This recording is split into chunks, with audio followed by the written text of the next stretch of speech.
warahmatullahi wabarakatuh. Perkenalkan, nama saya Dwi Sulistiana, guru SMP Negeri 1 Pamekasan, mahasiswa PPG gelombang 3 tahun 2003, jurusan Program Studi Bimbingan Konseling LPTK Universitas Negeri Semarang. Pada saat ini, tanggal 4 Maret 2024, saya akan melaksanakan uji kinerja praktek layanan responsif konseling individu dengan pendekatan RIBT pada kelas 8. Assalamualaikum warahmatullahi wabarakatuh. Assalamualaikum. Waalaikumsalam. Nak Lian. Ayo nak, silakan duduk. Pilih duduk yang nyaman. Menurut kamu enak. Ya, gimana? Duduknya sudah enakan? Dah. Iya. Ada apa ini? Kok langsung ke ibu ini? Ya Bu, saya mau curhat. Oh, mau curhat. Baik. Lian, sebelum ibu memulai kegiatan ini, mari kita membaca doa terlebih dahulu agar apa yang ibu sampaikan dan kamu menyampaikan ke ibu ya bisa memahami. Berdoa dimulain. Berdoa selesai. Nah, Lian, tadi kesini sama siapa? Sendirian. Alhamdulillah sudah berani ya. Iya. Ibu ucapkan terima kasih kepada Lian. Lian itu sudah berani menemui ibu, itu sudah ada kesukarelaan. Itu artinya sudah mau terbuka menceritakan apa yang menjadi permasalahan, yang menjadi kegalauannya atau jadi permasalahan yang ada di Nak Lian. Baik, Lian, tadi kamu pelajaran apa? Pelajaran bahasa Inggris. Bahasa Inggris. Sudah izin sama beliaunya? Sudah. Ke gurunya maksudnya? Ya, sudah diizinin. Izin gimana? Kamu pamitnya gimana? Saya mau menemui Ibu Dwi Sulis untuk melakukan konseling, mau curhat sama Ibu. Oke, langsung diudah ya. Iya, enak kok. Bu Ana itu guru bahasa Inggrisnya itu asik nih. Artinya seperti anak itu aktif sesuai dengan apa yang kamu minta lah. Soalnya energik banget kok. Iya. Sebelumnya sudah melaksanakan konseling dengan ibu? Belum. Belum. Baik, kalau belum ya ibu akan jelaskan terlebih dahulu. Nah, konseling ini merupakan proses bantuan kepada individu, di mana itu konseling ini melalui sebuah wawancara antara guru BK dengan siswa atau konseli, di mana konseling ini juga itu untuk ya tujuannya konseling itu mampu mencari alternatif pemecahan masalahnya, mandiri pengambilan keputusannya. Itu salah satu tujuan konseling, dan siswa itu bisa berkembang secara optimal. Nah, dalam konseling ini Nak Lian itu gak usah takut, apapun Nak Lian yang ceritakan kepada ibu itu bersifat rahasia. Cukup ibu dan Nak Lian. Ya, itu ada asas kerahasiaannya. Dan barusan kamu sudah menunjukkan ke ibu, kamu datang ke sini itu salah satu bahwa kamu itu ada keterbukaan, ada kesukarelaan. Artinya menemui ibu untuk melakukan konseling. Dan ibu ucapkan terima kasih banyak ya kamu udah percaya ke ibu. Tuh, apakah yang ibu sampaikan mengenai coba tujuannya, pengertiannya konseling, kamu bisa memahami? Iya, bisa. Dalam konseling, proses wawancara antara individu, antara guru BK dengan siswa, di mana proses konseling ini agar siswa dapat berkembang secara optimal dan mandiri untuk mengambil keputusan dan mencari alternatif pemecahan masalahnya.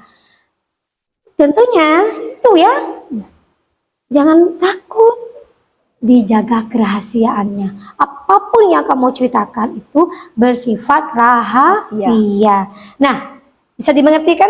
Bisa. Oke, kalau bisa dimengerti, ayo gimana duduknya? Sudah nyaman? Sudah rileks? Nggak apa-apa kalau kamu merasa nyamannya dengan duduknya bersandar, boleh. Iya. Nggak usah. Sudah enak? Baik, kalau sudah enak, ibu lanjutkan. Apakah Nak Lian bersedia Ibu berikan layanan konseling individu? Siap, sedia Bu. Alhamdulillah, kalau bersedia, maka Ibu akan memberikan terlebih dahulu mengenai informan consent. Informan consent ini merupakan sebuah surat surat pernyataan persetujuan konseling. Ya. Nah, untuk Lian, nih, Ibu mempunyai waktu ya untuk memberikan sebuah layanan konseling individu, di mana Ibu mempunyai waktunya 40 menit. Ya, jadi kamu bisa menceritakan permasalahan kamu. Bisa? Bisa. Oke, kalau sudah bisa, nah, ini dalam konseling individu ini tentunya juga ada tahap pembukaan, terus inti dan penutup. Ya, saya tegaskan kembali ke Lian, jangan takut menceritakan permasalahan kamu. Kamu boleh menceritakan apapun yang kamu menjadi beban pikirannya kamu. Oke. Kalau sudah siap, kita mulai konseling individu ini. Baik, Nalian, nih kamu sudah bersedia ya berkenan menceritakan permasalahan yang kamu alami. Sekarang kamu boleh menceritakan apa yang menjadi beban pikirannya kamu, Nak. Jadi saya punya 2 teman, itu emang udah deket dari awal kelas 7. Terus, Saya tuh kalau ngelihat mereka berulah kayak jahilin saya gitu Bu. Terus saya tuh jengkel gitu di sini, kayak ih ngapain sih kayak gitu, kayak mereka tuh terlalu terlalu berlebihan kalau ngejek gitu. Kan saya jadinya mikirnya gini, mereka ini sebenarnya emang benci sama aku atau emang memanfaatin aku gitu buat temenan sama mereka. Terus? Satu sisi itu kayak ini hati itu udah kayak aduh gak tahu. Oke, nah Ibu memahami apa yang kamu barusan sampaikan, bahwa kamu itu punya teman dekat. Nah, kamu merasa jengkel dengan sikapnya temanmu. Apa demikian? Ya, Nah, sekarang kamu coba ceritakan ke Ibu, apa yang bikin kamu jengkel dengan sikap temanmu? saya paling nggak suka kalau ada pelajaran, ada tugas di sekolah, itu kayak mereka selalu ngandelin saya buat ngejawab soal-soal yang dikasih sama guru. Terus mereka enak aja tinggal nyontek gitu. Padahal saya sendiri juga nggak bisa sama pelajaran itu. Rasanya kayak mau marah, mau nangis juga nggak bisa. Saya nggak bisa bela diri saya sendiri gitu.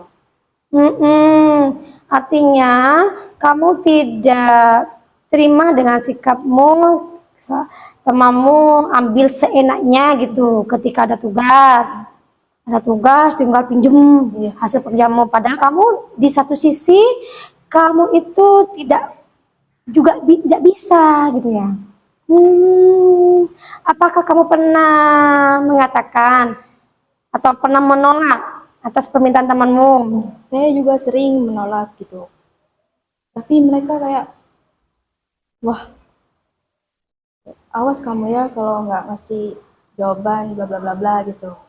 Kayak Bla bla gimana? kayak mau dimusuhin gitu, kayak nggak dibicarain, kayak dia tuh nggak terima kalau saya nggak ngasih jawaban.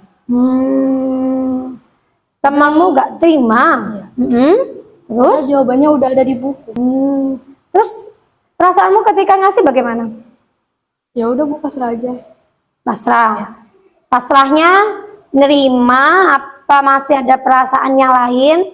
Masih ada perasaan yang lain, nggak ikhlas. Nggak ikhlas.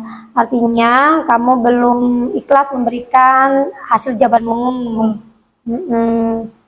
Terus itu apakah perilaku temanmu mencontek hasil pekerjaanmu itu dikerjakannya secara seringkah apa bagaimana? Coba ke Ibu ceritakan. Hanya sering, hampir tiap hari gitu. Apalagi kalau bahasa Inggris, itu emang harus semua saya ngasih jawaban. Semua jawaban? Iya, kayak misalnya ada 10 soal. 10 soal saya jawab, dia tinggal nulis lagi jawaban saya. Menyalin. Iya. Terus Terus ya kadang saya tolak, ya dia gitu apa, nggak terima gitu. Terus dia kayak ngata-ngatain saya, tidak terimanya mengatakan apa? ngatain kayak sok gitu, sok bisa bahasa Inggris lah. So, bisa bahasa Ya Inggris. karena saya pinter bahasa Inggris ya nggak pinter banget. Dia tuh malah ngejek saya kayak gitu. Soalnya dia juga nggak bisa. Di sini juga nggak bisa, jadi dia ngejek saya gitu. Mengejeknya gimana? Caca susah. Caca susapeh. Iya kayak ngomong. Artinya dalam bahasa Indonesia bicara sama sapi. Iya, sapi. Artinya apa? Sapi itu maksudnya bahasa Inggris. Kan bahasa Inggris kan kayak bahasa luar lah ya, bukan Iya. bahasa Indonesia. Jadi Ah. karena saya paham, yaudah dibilang kayak gitu. Oh, artinya ketika kamu memahami sebuah pelajaran bahasa Inggris, nah temanmu berkomentar. Iya. Komentarnya caca susapeh. Iya. Oh, begitu. Itu coba olok-olokan. Oke. Terus Saya dalam hati juga jengkel gitu, ngapain juga kayak gitu. Kan saya sendiri yang bisa, dia aja nggak bisa gitu. ibu memahami perasaanmu. Apapun yang kamu alami, siapapun orang yang mengalami, pasti merasakan yang sama menurut ibu. Ya. Nah, di satu sisi saya ingin menolak, tapi di satu sisi saya sekarang tidak terima dengan sikap teman saya. Oke, apakah yang ibu saya tanyakan itu pernah kamu bicara sama temanmu atau kamu ngasih cara gimana sih? Kalau dikasih cara juga mereka nggak mau, kayak nggak mau nolak, nggak mau apa? Nggak mau Nerima. nerima yang saya omongin cara-caranya. Terus yang menjadi masalahmu sekarang ini apa? Saya udah males sama mereka, soalnya terlalu berlebihan. Kalau ngata-ngatain dan lain-lain itu terlalu parah lah kalau misalnya disimpulkan. Coba Dian, parahnya yang bikin kamu tuh gak enak apa? Coba kamu ceritakan lebih lanjut ke ibu sayang. Pas saya dituduh enggak, kayak Tuduh enggak gimana? pas itu saya cuman ada tugas kelompok berempat. Saya nyuruh dia buat nulis jawabannya itu di buku tulis. Itu sudah ada jawabannya Bu, nggak usah nyari lagi, tinggal nyalin gitu. Tinggal nyalin. Terus kebetulan saya sama teman saya yang satu kelompok ini, satu lagi si inisial F ini, saya lagi ada masalah emang lagi ada masalah lagi tengkar-tengkarnya gitu. Apakah dari teman kelompokmu itu yang 4 sikapnya sama? Enggak, beda-beda. Oh, beda-beda. Bedanya? Kalau yang jengkel ini ya itu emang pokoknya dia ngatain saya muka dua. Bermuka dua. Ya, soalnya saya temenan lagi sama si F ini. Muka dua, terus kayak dia nyindir-nyindir di status. Padahal saya nggak pernah ngomongin dia, maksudnya nggak ngomongin dia pas itulah, pas waktu itu. Nyindir status, nyindirnya gimana nak? Tentunya kamu habis baca kan statusnya gimana, coba ke ibu jelaskan. Offline sampai komok coloknya yang bilang, saya nggak ngerti maksudnya apa Bu. Yang kamu ketahui aja? Kayak saya nggak tahu maksudnya apa. Bahasa Madura soalnya. Coba, tentunya kamu pasti ngerti. Gak usah takut sama ibu. Kamu ungkapkan aja. Kamu biar lega nak. Pokoknya dia tuh kayak bilang kembali apa yang saya pernah katain pas saya lagi tengkar sama si F. Ngejauhin dia. Kamu duduk sebangku apa? Dia duduk di belakang saya. Oh, duduk di belakangmu, satu deret gitu. Iya, satu deret. Jelas banget itu nyindir saya Bu. Nyindir banget gitu. Artinya permasalahan yang lalu diulang kembali ketika ada masalah ini ya. Oke, Bu paham. Nah, inilah saya. Nah, dari kejadian itu, ya, kamu merasa dengan si jengkel itu, dengan si F, pertemananmu sudah renggang. Iya. gitu. Ya, kalau perasaan jengkel sama mereka berdua gitu atas yang kemarin-kemarin yang mereka ngelakuin. Kalau si jengkel ini masih tetap sampai sekarang. Artinya kamu secara interaksi tetap berkomunikasi dengan mereka, tapi dalam hati Ya. masih belum menerima dan ikhlas atas perlakuannya temanmu gitu. Apa yang bikin kamu masih tidak ikhlas? Ya mereka ngapain kayak gitu? Hmm, Kan saya cuman kayak nggak salah apa-apa, tiba-tiba diginiin, dibicarain gitu. Kayak dibicarain apa? dibicarain. Kayak misalnya saya bilang ini, mereka tuh kayak ngebicarain lagi di belakang. Tapi si F ini nggak peduli sama tuh kalau ada masalah kecil, kecil banget. Terus sama dia dibesar-besarin kayak Contohnya? contohnya dia si jengkel ini ngechat saya di WA. Dan Misalnya tiba-tiba saya buka WA, dia udah ngatain saya seleb dan lain-lain gitu. Terus dia seleb. seleb, ya. Apa coba ke ibu? Soalnya saya Jelaskan ke ibu lebih lanjut. kayak ngartis gitu bu, gak bales pesannya dia gitu. Terus? Terus dia nyindir lagi di catatan IG status seleb seleb gitu, padahal ngapain juga kayak gitu. Itu yang bikin kamu terganggu, ucapan temanmu itu, Iya. sehingga kamu bertindak defensif gitu ya. Iya.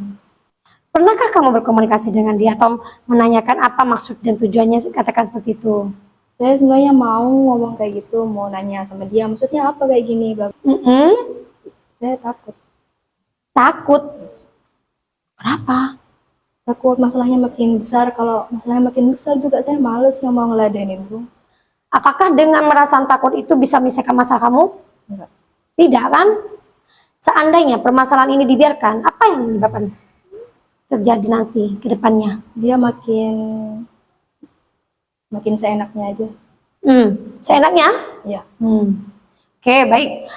Dari permasalahan kamu ya, Lian, bahwasanya kamu cenderung tidak suka kepada yang si jengkel ini karena perilakunya yang main seenaknya.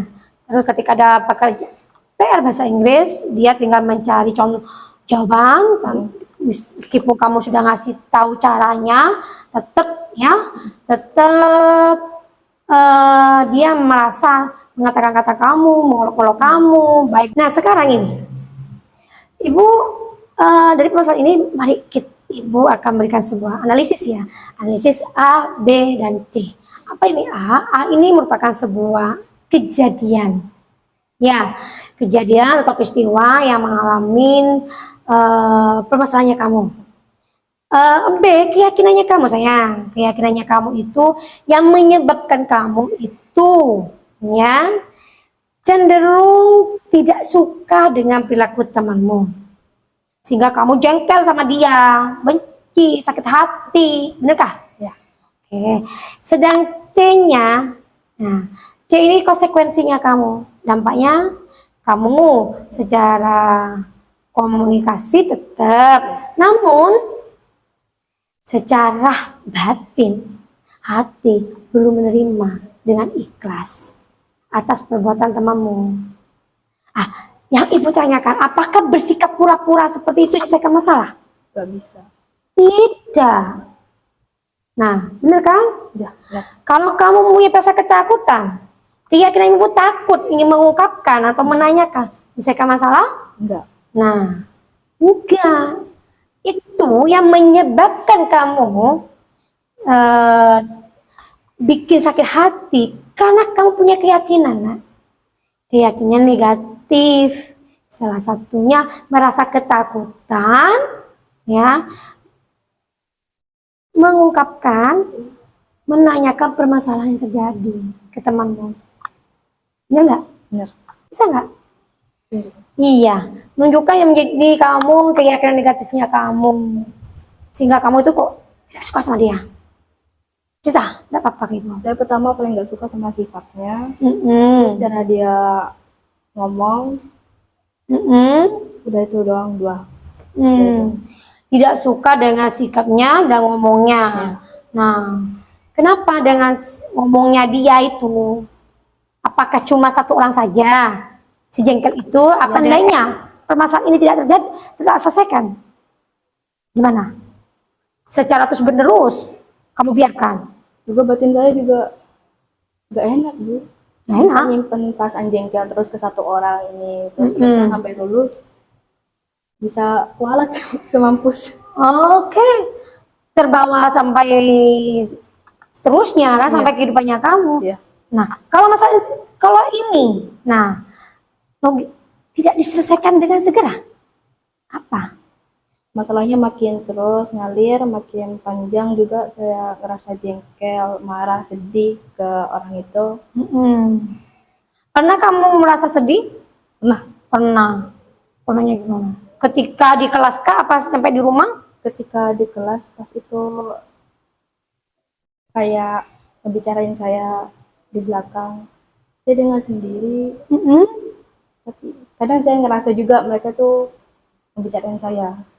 Kamu dengar sendiri apa tidak? Kadang dengar sendiri, kadang emang ngerasa aja gitu. Kamu merasa? Keyakinannya kamu lah ya, merasa ya. Dengernya itu apa sayang yang kamu dengerin? Pokoknya ngebicarain saya gitu. Tapi nggak nyebut Ya nama. kita tunjukkan sekarang lagi. Hmm. Yang bikin menjadi permasalahanmu itu apa? Gak enak sama dia, merasa nggak nyaman sama si jengkel ini. Kalau sama si F juga agak-agak gitu. Baik. Nah, kamu merasa tidak nyaman, tidak enak ketika permasalahan itu tidak terselesaikan dengan baik. Nah, sekarang Ibu akan jelaskan perilaku-perilaku yang katakanlah ini ya, pikiran yang negatif akan mempengaruhi perilaku kita. Kalau pikiran kita negatif, tentunya perilaku kita positif. Kalau perilaku kita positif, pikiran kita positif, ya, dia bisa positif. Nah, saya tegaskan kembali, apapun yang kita lakukan, ini tergantung dari pikiran kita. Paham saya? Kalau pikiran kita negatif, maka perilaku kita negatif. Kalau pikiran kita selalu berpikir positif, maka hasilnya perilaku kita juga positif. Sama aja masih tetap terus gitu aja kalau ngomong sama dia. Kalau dia misalnya nggak masuk, saya seneng banget. Emang aktif gitu. Berarti dengan kata lain, kamu tuh merasa tersenyum di kelas kalau si jengkel ini tidak masuk. Iya. Kalau ada dia, kamu merasa gak enak gitu. Iya, Artinya kan kamu masih ada temannya F, namun Iya. F ini di satu sisi nggak mau Iya. berteman, memang dia tidak suka sifatnya. Ya karena teman ya sebangku dia hanya Iya. tetap. Namun kamu sendiri ya. Baik kalian, gimana? Adakah solusi dari kamu? Iya ada. Apa? Solusinya tuh cuek sama omongan mereka, biar ngerasa nggak risih lagi. Oke. Apakah dengan sikap bercuek itu bisa selesaikan masalahmu? Bisa. Bisa. Coba jelaskan ke Ibu. Karena kan kalau cuek biar mereka capek sendiri. Soalnya saya hirauin perkataan mereka, apa yang mereka lakuin ke saya gitu. Oke, baik. Intinya kamu punya sebuah solusi dengan bersikap cuek kepada temanmu, kamu tidak akan merasa terpikirkan, begitukah? Iya. Iya. Atau ada solusi yang lain mengenai masalah kamu itu? Selain cuek? Menghindar. Nah, menurut kamu itu menghindar dari permasalahan itu baik nggak? Enggak. Kalau tidak, nanti kita uji alternatifnya ya. Iya. Kalau kamu menghindar, tentunya masalahnya tambah parah. Nah, ada solusi yang lain? Solusinya saya akan berpikir positif. Bagus. Terus? Dengan apa yang mereka bicarakan saya akan cuek dan berpikir positif. Oke, itu usaha yang bagus loh kamu. Nah, sekarang kita uji ya. Dari usaha kamu itu keuntungannya dan kelebihannya. Kalau keuntungannya dari cuek, apa? Pikiran negatif itu, omongan negatif dari teman saya itu selalu ada gitu. yang mengganjal di pikiran. Oke, itu kekurangannya ya. Kalau kamu milih yang cuek. Nah, kalau kelebihannya? Kelebihannya saya bakal terlihat tidak peduli sama omongan mereka. Oke. Berusaha berpikir positif. Kalau berpikir Cuek lah. positif, Biarin aja mereka mau ngapain. artinya berpikir positif, kamu selalu menganggap temanmu itu selalu baik sama kamu. Iya. Iya, bagus. Dari dua usaha ini mana yang kamu ambil? Berpikir positif. Baik. Nah, kapan usaha ini mau dilakukan? Setelah saya berkomunikasi dengan si jengkel itu. Oke, artinya kamu akan berkomunikasi dengan si jengkel itu. Iya. Setelah keluar dari ruangan ini kan? Iya. Lebih cepat, lebih baik sehingga masalahmu akan terselesaikan. Oke. Sekarang bagaimana perasaanmu? Udah rasa lebih lega, lebih baik dari yang sebelumnya. Artinya berpikir positif itu tidak kamu lakukan kepada si jengkel, tapi kepada kegiatan apapun. Karena berpikir positif akan memberikan apa istilahnya itu, selalu berpikiran ceria. Positif ya? Iya. Baik. Sudah? Baik Ibu, saya akan mencoba berpikir positif setelah keluar dari ruangan ini. Bagus sekali. Artinya kamu sudah punya keputusan untuk menyelesaikan masalah ini, yaitu berpikir positif. Artinya pikiran-pikiran negatif itu sudah kamu hilangkan. Oke? Iya. Nah, terima kasih kamu sudah berani mengambil keputusan. Ya, kamu sudah mampu menerapkan ketegasan kamu. Dari hasil ya konseling individu ini, apa yang kamu rasakan? Saya udah ngerasa lebih plong, rasa dendam, jengkel saya tuh udah buang semua. Bagus. Iya, baik. Nih, Lian, berhubung kamu sudah mampu menerapkan, Bu. Nah, sekarang masalahmu sudah selesai ya, Nak ya. Iya. Ibu akan melakukan sebuah pemberian angket kepada kamu, di mana angket ini kamu isi, Nak ya. Iya. Sesungguh-sungguhnya, karena angket ini tidak ada pengaruh pada nilai pelajaran. Angket ini merupakan angket kepuasan dan angket hasil proses konseling ini yang Ibu berikan. Kamu tuangkan ya, kamu isi. Terima kasih, kamu sudah mengisi angket kepuasan dan angket evaluasi hasil. Dan, nah, ini kan sudah berakhir. Misalnya kamu ingin melakukan konseling lanjutan, artinya ingin melakukan konseling kembali dengan permasalahan yang berbeda, kamu bisa menemui Ibu kembali, atau kamu chat terlebih dahulu ya. Oke. Sebelum Ibu mengakhirin kegiatan konseling individu ini, ya, mari kita berdoa. Berdoa, dimulai. Berdoa selesai. Terima kasih ya Bu. Iya, wassalam.